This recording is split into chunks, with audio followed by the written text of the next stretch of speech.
भगवान कहते मन में कि मैं अपने मुंह से नहीं बतलाऊंगा, अपने व्यवहार से बतला दूंगा कि मैंने आपका त्याग कर दिया। और चल दिए शंकर भगवान सती महारानी को लेकर के। तो अब वो सतीनाथ नहीं, पार्वतीनाथ नहीं, ये क्या है? वर्णो विविधा पंथ इतिहास विश्वनाथ पहुंचे कैलासा। अब शंकर भगवान विश्वनाथ हो गए, सतीनाथ तो रह गए, पहुंच गए कैलाश। कैलाश पहुंचे और राम जी के ध्यान में चले गए, राम जी के ध्यान में लग गए। और इधर क्या हुआ? सती महारानी का हृदय भट्टी की तरह जलता है। सती महारानी को शिव जी ने तो त्याग ही दिया और भट्टी की तरह हृदय जलता है। सती महारानी भगवान से प्रार्थना करती है, हे भगवान, या तो शिव के साथ समाधान करा दो या तो उनके वियोग में मुझे मृत्यु करा दो, या तो समाधान करा दो या तो मृत्यु करा दो।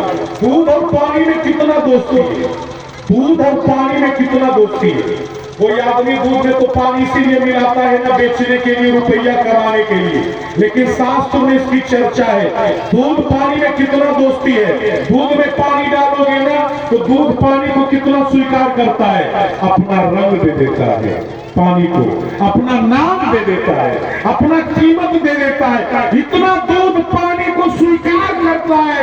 लेकिन यदि दूध में एकदम छाछ पड़ जाए तो दूध फट जाता है, दूध फट जाता है। ईश्वर और प्राणी का जो संबंध है ना, दूध और पानी जैसा गाढ़ा है। लेकिन जब प्राणी ईश्वर से कपट करता है ना तो उसका हृदय भी भट्टी की तरफ चलता है, चलता है। सती महारानी भगवान से प्रार्थना करती है, या तो शिव के साथ समाधान करा दो या तो उनके वियोग में मुझे मृत्यु करा दो। लेकिन कोई उपाय होने वाला नहीं, क्योंकि पति का कहना नहीं मानी और उल्टे झूठ बोले। शंकर भगवान गोस्वामी जी ने लिखा, बीते संवत सहसा 87 तज समाधि शंभु अविनाशी। शंकर भगवान कितने कल्प बीत जाने के बाद समाधि से जागे, और जब जागे तो उनके मुंह से शब्द क्या निकलता है? राम राम राम राम। शिव सुमिरन लागे जाने सती जगतपति जागे। शंकर भगवान के मुख से राम राम शब्द का उच्चारण हुआ तो सती महारानी के कानों में आवाज पहुंचा। सती महारानी समझ गए कि भोलेनाथ जाग गए। तो सती महारानी पहुंची, प्रणाम की। अब बगल में बैठना चाहिए, पत्नी बगल में बैठती है तो बगल में बैठना चाहिए ना, तो शिव जी ने मना कर दिया। कहा, देवी आप बगल में नहीं बैठ सकते, बगल में पत्नी को बैठाया जाता है, आप सामने बैठो। तो पत्नी के रूप में मैंने आपका त्याग कर दिया है। और जब सामने बैठी है जगदम्बा तो शंकर भगवान देखते कि सती का पूरा शरीर सूख गया है, केवल हड्डी का ढांचा बच रहा है। तो शंकर भगवान को लगा चलो मैं इसे कोई कथा सुनाता हूं जिससे इनका मन आनंदित हो। और जब भगवान शंकर कथा प्रारंभ किए ना, उसी समय स्वर्ग में एक घटना घटी कि प्रजापति नायक का पदवी किसे देना चाहिए। तो दक्ष राजा को प्रजापति नायक का पदवी दिया गया। दक्ष राजा कौन थे?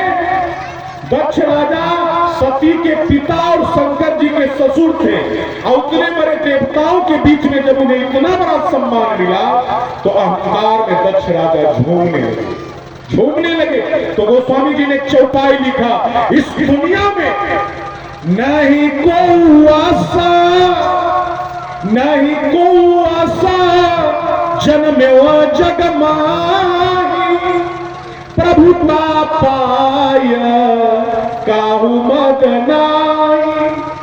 गोस्वामी जी ने कहा, इस दुनिया में कौन ऐसा व्यक्ति है जो प्रभुता में आने के बाद अंधा न हुआ।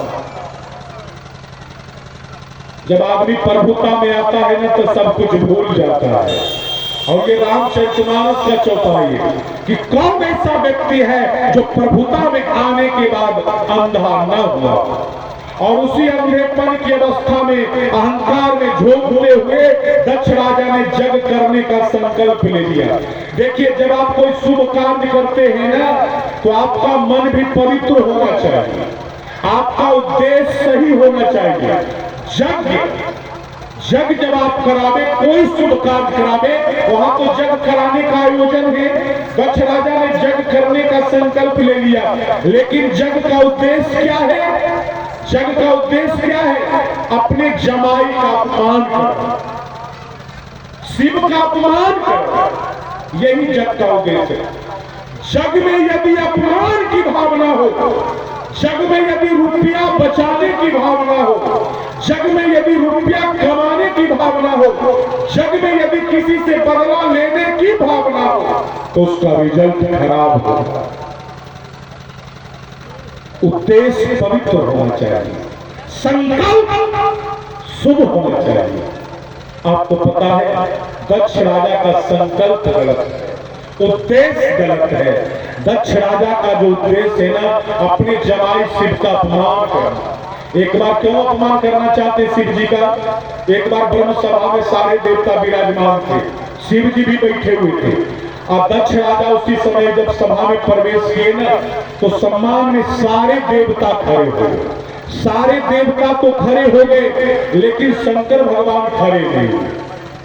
वो उस समय बेचारे उस समय भी अपना आंख मूंद करके राम जी के ध्यान में थे, और दक्ष राजा ने देखा कि सब मेरे सम्मान में खड़ा हुआ, सब मेरे सम्मान में खड़ा हुआ, लेकिन मेरा जमाई शिव जो है वो मेरे सम्मान में खड़ा नहीं हुआ। और इस बात का उन्होंने अपना अपमान समझा।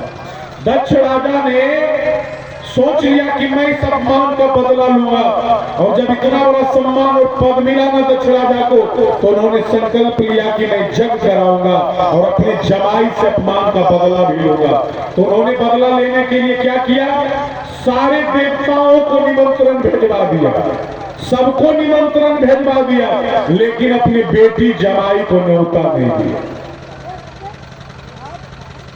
जब शंकर भगवान सती महारानी को कथा करना प्रारंभ किए ना, तो सारे देवता लोग जो जा रहे थे ऊपर से अपना अपना हेलीकॉप्टर लेकर दक्ष राजा के जग में, तो हेलीकॉप्टर की आवाज आई, तो कथा में विघ्न डाल करके सती महारानी पूछती है, स्वामी ये विमान कहां जा रहे हैं? ये विमान कहां जा रहा? सारे देवता कैलाश के ऊपर से जा रहे हैं हिमाचल के। अब जरा सोचिए, दक्ष राजा के यहाँ कैलाश के ऊपर से जा रहे, और बहुत सारा रास्ता था। तुलसीदास जी को देवताओं से बड़ा तकलीफ रहा। तुलसीदास जी को लगा कि जरा देखो इन देवताओं को, है तो इस स्वर्ग के देवता, लेकिन स्वर्ग में रहने के बाद भी ईर्ष्या खत्म नहीं होती है। ये लोग दूसरे रास्ते से जा सकते थे ना, लेकिन कैलाश के ऊपर से इसलिए जा रहे हैं मानो शंकर जी को बतलाने के लिए कि शंकर जी देखिए ना, आपके ससुर जी के यहाँ जग हो रहा है और हम लोग जा रहे हैं न्योता निमंत्रण में, और आप दामाद भी है तो आपको न्योता दें। ये ईर्ष्या समाप्त नहीं होता देवताओं को। तो तुलसीदास जी को बड़ा तकलीफ होता, देखो जरा क्षुद्र बुद्धि देवताओं को। तो विमान का जब आवाज आया ना सती महारानी के कानों में, तो कथा में विघ्न डाल करके पूछती है, स्वामी ये विमान कहाँ जा रहे हैं? शंकर भगवान कहते चुपचाप कथा सुनो देवी, विमान कहाँ जा रहे हैं? ये जानने से कोई फायदा होने वाला नहीं है। तो सती महारानी तो विचित्र है ना, तो जगदम्बा कहती है कि स्वामी नहीं बताओ ये विमान कहाँ जा रहे हैं? शंकर भगवान कहते जानने से कोई फायदा होने वाला नहीं है। सती महारानी कहते नहीं प्रभु बताओ कि ये विमान कहाँ जा रहे हैं? तो भगवान कहते आपके पिता दक्ष राजा यज्ञ कर रहे हैं और सारे देवताओं को न्योता निमंत्रण दिया है, और मैं एक बार ब्रह्म सभा में गलती से मुझसे अपमान हो गया ना, मुझे तो पता भी नहीं चला था कि हमारे प्रतिष्ठित ससुर जी आए, नहीं तो मैं भी खड़ा हो जाता। और उसी को उन्होंने अपना अपमान समझ लिया, और उसी का बदला लेने के लिए सती महारानी उन्होंने सबों को निमंत्रण दिया, लेकिन मेरे कारण ना मुझे निमंत्रण दिया और ना आपको निमंत्रण दिया। तो सोचिए, बाप के यहाँ जग हो रहा है, उत्सव हो रहा है, तो क्या बेटी का मन उस ओर नहीं जाएगा? और पति ने पत्नी का त्याग कर दिया है। शिव जी ने तो सती का त्याग कर दिया है। अब पिता के यहाँ यज्ञ हो रहा है तो क्या बेटी नहीं जाना चाहेगी? सती महारानी जिद लगा देती है। सती महारानी कहती है कि पिताजी के यहाँ यज्ञ है, मैं जाना चाहती हूँ।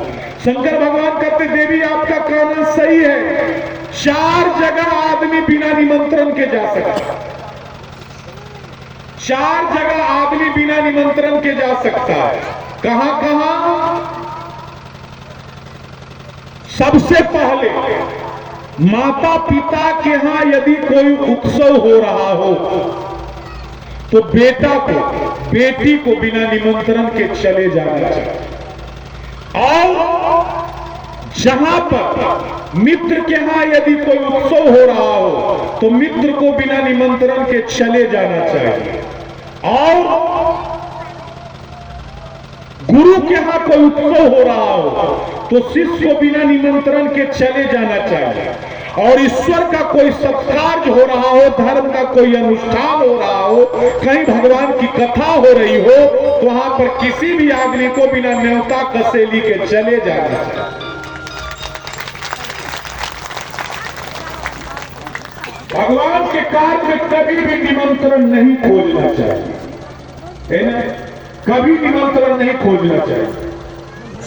तो जय भाई गोविंद मेरो है, गोपाल मेरो है,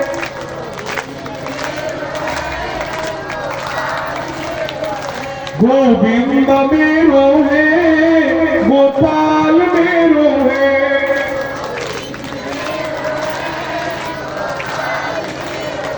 श्री बांके बिहारी नंदलाल मेरो है,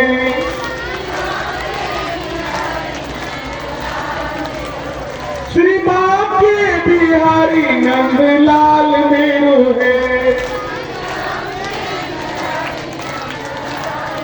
गोविंद मेरो है, गोपाल मेरो है।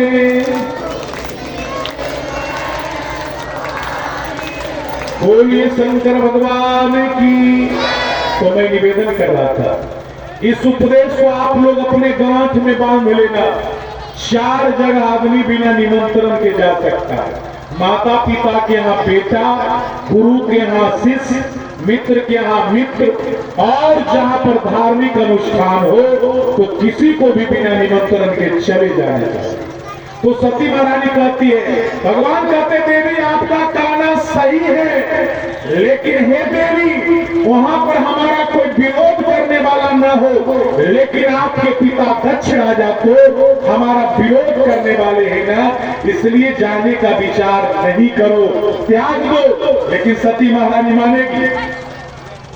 सती महारानी कहती नहीं, पर मैं तो जाना ही चाहती हूँ। भगवान कहते तो ठीक है देवी, आप नहीं मानती हो तो 2 बॉडीगार्ड को साथ लगा देता हूं। 2 गणों के साथ सती महारानी पिता के जग में हाजिरी देने गई। दक्ष राजा की कठोर सूचना थी, यह जग मैं अपने जमाई शिव के अपमान के लिए किया हूं। वो स्वाभिमानी है, नहीं आएगा, लेकिन मेरी बेटी